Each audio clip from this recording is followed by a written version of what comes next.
Welcome to Conflict News 24. A look at headlines.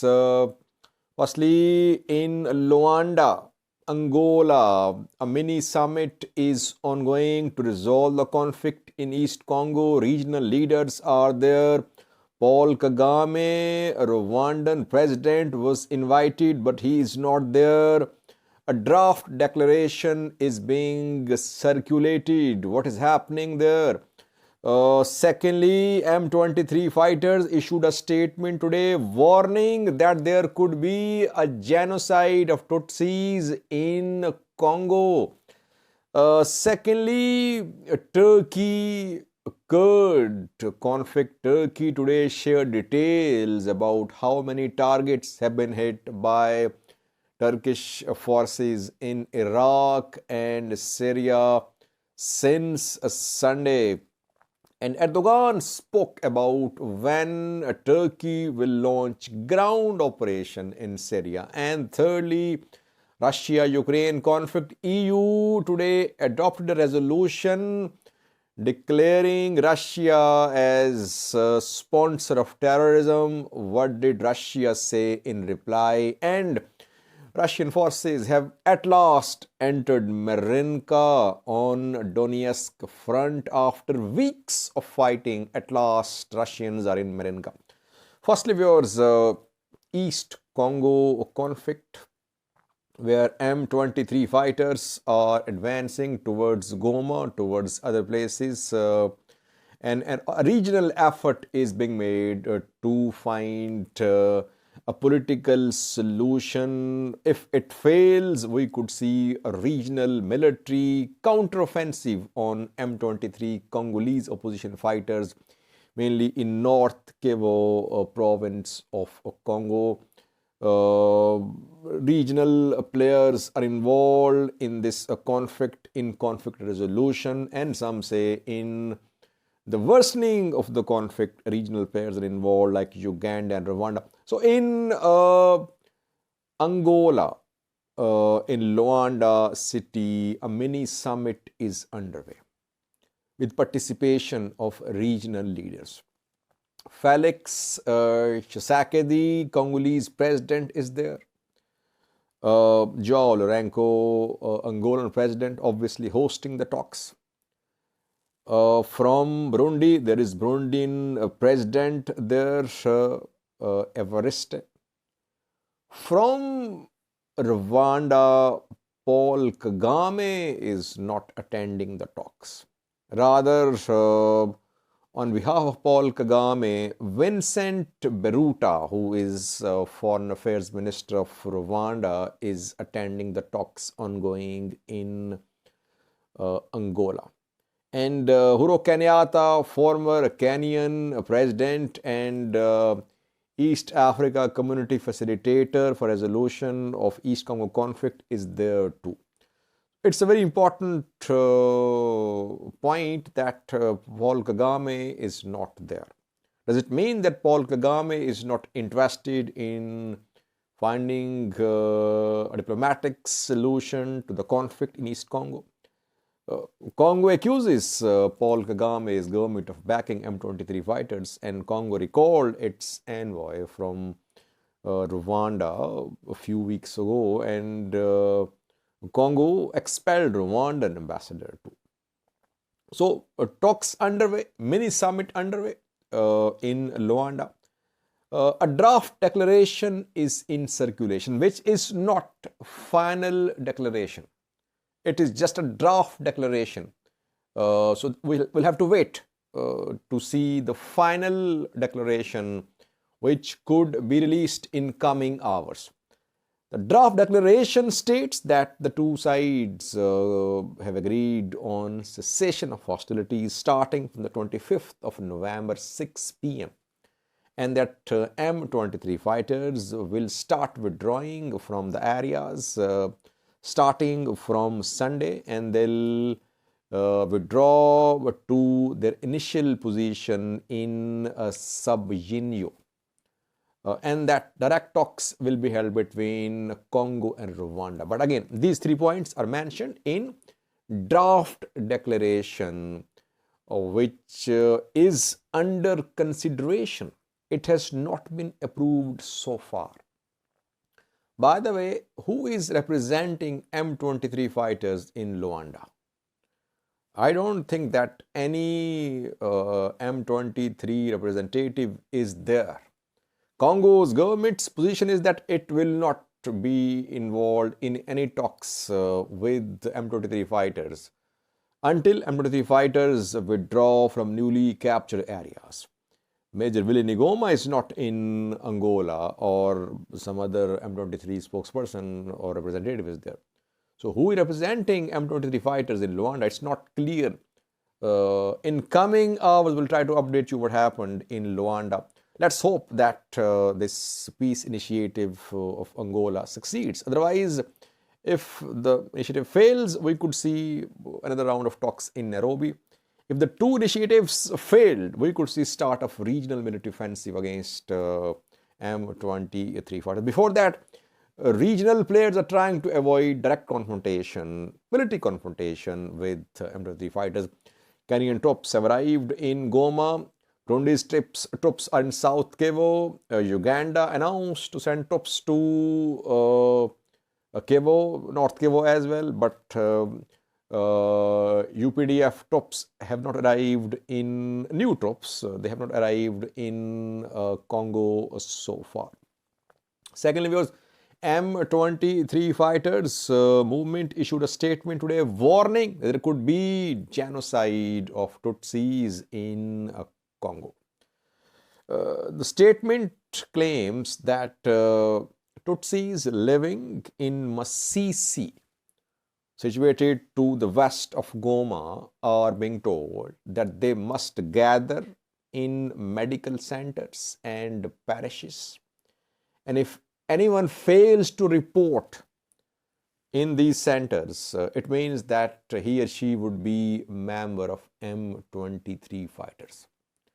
Secondly, the statement claims that those areas in East Congo, in North Kivu, where Tutsis are in majority, from these areas, FARDC, Congolese military, is withdrawing.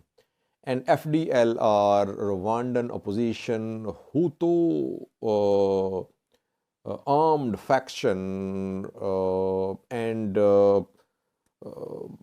Mai, which is another armed faction, they are now in charge of security there.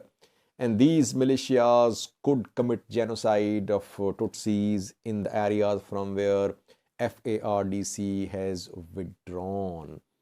M23 fighters say they welcome regional efforts, international efforts to find a peaceful solution to the conflict. But like in Rwanda in 1994, Tutsis were massacred by Hutu fighters. Same could happen in East Congo, where Congolese military is cooperating, is coordinating with FDLR Hutu fighters who could commit atrocities, who could commit genocide of Tutsis, Congolese Tutsis living in Eastern Congo.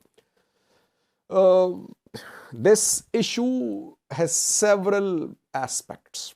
This conflict has several angles. It is an ethnic conflict as well, Hutu, Tutsi. It's a regional conflict too, between Rwanda and Congo. It is a political conflict too, because M23 says that their political rights are not being respected. So there are several angles of the conflict, but yes, Tutsis in East Congo, in North Kivu must be protected. Secondly, was Turkish Defense Minister today shared details of the action being taken by Turkish forces in Syria and Iraq. Turkish forces since Sunday have been hitting targets in Syria and Iraq. Turkey says targets are being hit of Kurd terrorists who are involved in terrorist activities in Turkey. More than a week ago, in a blast in Istanbul, Turkey, 6 civilians were killed 81 were injured. Turkey blamed it on PKK, Kurdistan Workers' Party.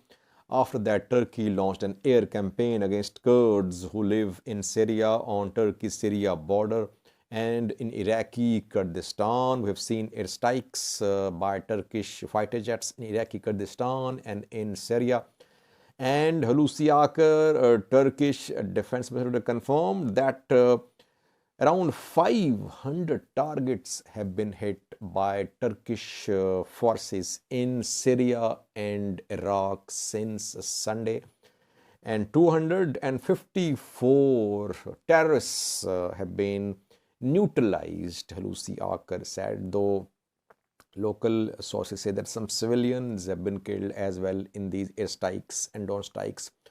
Oil and gas infrastructure is also being targeted by Turkish Air Force. Why? Because in Syria, in Kurdish majority areas on Syria-Turkey border, there are some oil fields which are used by Kurds for their for making money. For oil is being exported by these Kurds. US is supporting Kurds. US has military presence in these areas which are under Kurdish control in Syria. And oil is a source of revenue for Kurds there, and reportedly US has a hand as well in earning from the oil proceeds in Syria. US has military presence in Iraqi Kurdistan as well, which is a Kurd majority province of Iraq. So Turkey is hitting not only Kurdish fighters' bases and hideouts, it is hitting those oil fields, gas infrastructures, gas infrastructure projects which are being used by Kurds for their as a source of income. That is why we're seeing such large number of targets which have been hit by the Turkish forces in Iraq and Syria. Erdogan today said that Turkey would launch a ground offensive on Kurds in Syria when there is convenient a time for the launch of the operation. So he did not say about exact date when this operation will be launched, but he is just sending a message that anytime Turkey can launch a ground offensive on Kurds in Syria and Iraq. Thirdly was Russia-Ukraine conflict, where at last Russian forces have entered Marinka. Marinka is on Donetsk front. To the southwest of Donetsk city is Marinka. For months, Russian forces, allied forces, have been trying to enter Marinka. And now it has been visually confirmed that Russian military is in Marinka city, though not entire Marinka is under Russian control. Almost half of Marinka city has come under Russian control. Small city, small town. We have a clip for you showing Russian military in Marinka. Before that, EU today passed a resolution branding Russia as a sponsor of terrorism. 494 European Parliament members voted in support of the resolution. 58 said no, 44 abstained from voting. So it was a majority vote supporting the resolution, declaring Russia as a sponsor of terrorism. Russia responded to European Parliament's resolution by saying that it was a resolution of idiocy. So Russia rejected it as a stupid behavior from European Union. Entire Europe, NATO, US, all are united in the fight against Russia. That is why Russian advance ground offensive, it has been slowed, it has been stalled. Russians have lost large territories in recent months. How will this conflict end? There is obviously a stalemate. Russian offensive has been stalled. Ukraine is not in a position to enter Russia. Yes, it will keep on hitting Russian forces in Ukraine, in Lugansk, Donetsk, Kherson, Zaporizhia. But no matter how much support EU, US provides to Ukraine, Ukraine is not in a position to reach Moscow. So how will this conflict end? Obviously at the table. There is need of some sort of resumption of talks between Ukraine and Russia. Watch the clip from Marinka, half of which is now under Russian control. Thank you for watching.